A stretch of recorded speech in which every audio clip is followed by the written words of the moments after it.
So this deep dive is going to be really interesting. You're clearly like super into leadership, right? Yeah. And building bridges in these diverse groups we find ourselves in.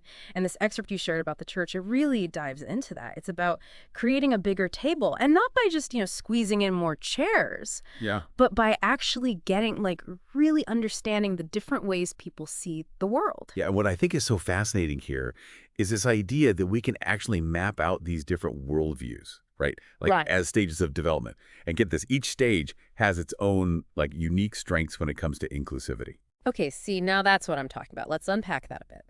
So, the source specifically mentions strategists.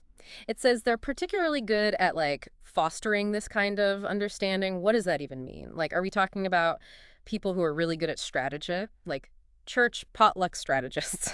Well, I mean, I sure hope they're good at that too. But no, in this context, strategists represent a stage where people have developed like this deep appreciation for diverse meaning making. They can hold multiple perspectives at once. They can understand how someone else's background, their experiences, all of it shapes their beliefs. So it's less about like chess moves and more about empathy and insight.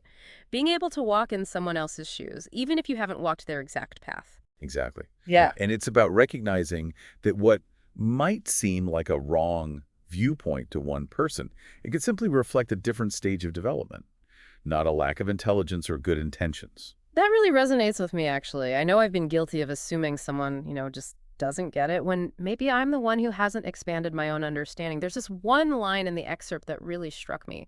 Development shows us that maybe we are the ones who haven't had eyes to see. Oh, yeah. That line always stops me in my tracks. It's such a good reminder that humility is so, so key here. It really is. Because if we're already starting from a place of assuming we have all the answers, we're not really open to understanding, let alone building bridges. 100%. And you know what I think is so cool about this concept? It isn't just for those who like identify with the strategist stage. Even a basic understanding of these developmental stages can be a game changer in how we relate to others, especially in a context as diverse as the church. Okay, so walk us through it. What are some of these other stages, and how do their like strengths and challenges play out when it comes to building a more inclusive church? Okay, so beyond the strategist, we also have stages like the achiever. They thrive on logic, accomplishment. Okay, so someone at that stage might be really drawn to the structure and doctrines of the church. Absolutely, yeah. They find meaning and order and certainty, Yeah. but their challenge, as this excerpt points out, is often finding that balance between faith and doubt. Because achievers are wired to question and analyze, right? Which can be a good thing too. I mean, healthy doubt can actually deepen faith in the long run. Absolutely. The excerpt really emphasizes that each stage has both healthy and unhealthy expressions. So for the achiever, it's about finding that sweet spot, Yeah. where their analytical mind strengthens their faith rather than undermining it. And that's where leadership comes in, right? Recognizing those healthy expressions and creating space for them to actually flourish. Exactly. The excerpt suggests that instead of trying to force everyone into a one-size-fits-all mold, right, church leaders can play a vital role in understanding and nurturing the unique gifts each developmental stage brings to the table. Which brings us to another key point from this excerpt. It talks about how demanding a sterilized, doubt-free version of faith can actually be, like, counterproductive. Right.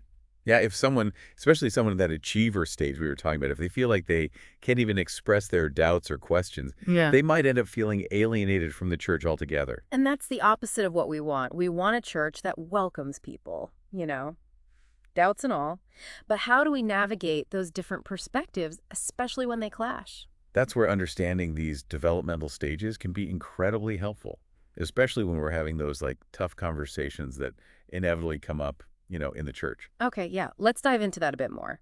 Because while it's all well and good to talk about accepting different stages in theory, I think we all know how challenging it can be in practice. It is challenging, but it's like, have you ever been in a conversation where you just felt like you were speaking totally different languages, even though you were using like the same words? Oh, all the time, especially when you're talking about like social issues, or church history. Things can get like so heated so fast. Exactly. Yeah. And that's what the source is getting at here, right? It points out that this is often because different developmental stages, well, they tend to approach these like sensitive topics with very different lenses. Okay, yeah, give me an example of that. How might an achiever, like we were just talking about, how might they approach a difficult conversation compared to someone at a different stage? Right. Well, so remember, achievers are all about logic and analysis. So in a charged conversation, they might gravitate towards like facts and data, doctrines even, to back up their point. They're looking for that right answer. You know what I mean? Yeah, that makes sense. So they're coming from a place of wanting to find truth, but it might come across as a bit, I don't know, rigid or even argumentative to someone at a different stage. Right, exactly. Yeah. And this is where understanding those other stages comes in. Right. So it also talks about individualists, right? And they prioritize personal experience and autonomy. They're going to be way more focused on how an issue impacts individuals and whether systems are fair. That's really interesting. So, like, let's say you're having a conversation about a church policy, right?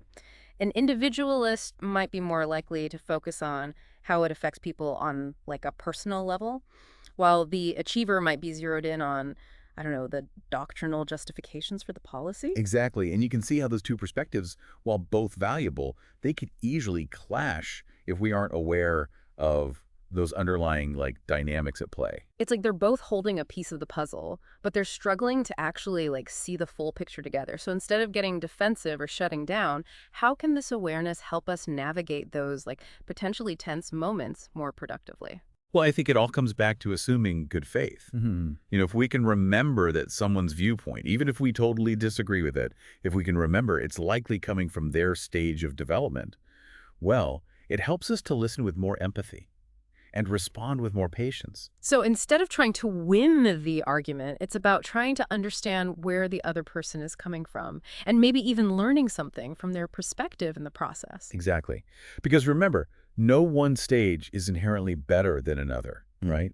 They each offer unique gifts and perspectives that really, I think, enrich the tapestry of the church. It reminds me of that analogy in the source. Which one? The one about foot binding. Ah, yes. Yeah, that's a powerful one. Yeah, it talks about how they used to bind women's feet in ancient China to make them fit this, like, artificial ideal of beauty. And in the process, they caused real harm. Yeah.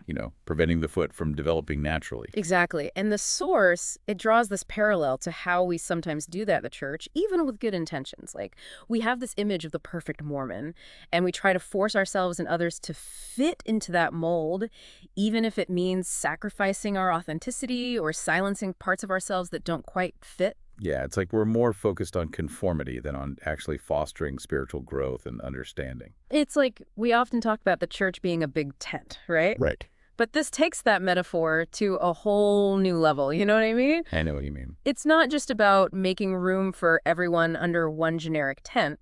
It's about recognizing that each person, each stage, might bring their own unique tent to the gathering, so to speak. I love that. Yeah. I love that visual. It highlights the beauty of this whole concept. Totally. It's not about erasing differences, but celebrating them. Because when we try to force everyone into the same mold, we inevitably lose something, don't we? We lose the beauty and the wisdom that come from having, like, a diversity of perspectives. Precisely.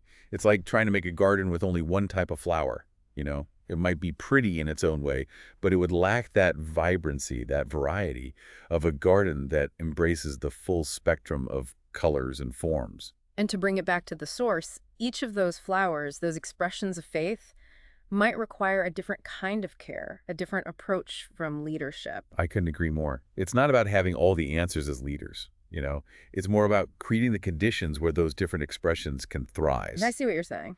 It's about asking, how can we nurture the unique gifts that each stage brings to the table? That's such a powerful shift in perspective from trying to fix or correct to simply nurturing and supporting. I can see how this developmental model could be a game changer, not just for like individuals, but for like the entire church.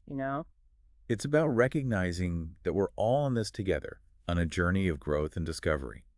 And that journey is infinitely richer when we embrace the full tapestry of human experience, including those who are at different stages than our own. So to our listener out there who's clearly passionate about leadership and creating a more inclusive church, I think this excerpt offers a profound invitation. An invitation to look beyond our limited ideas, to embrace the messiness and beauty of human development, and to ask ourselves what might be possible if we truly created space for all of us to flourish in all our diverse and wonderful forms. That's a powerful question, and one that I think is worth sitting with for a while. What a thought-provoking deep dive this has been. Thanks for joining us as we explored these ideas together. It's been my pleasure. Until next time, keep seeking understanding and building bridges.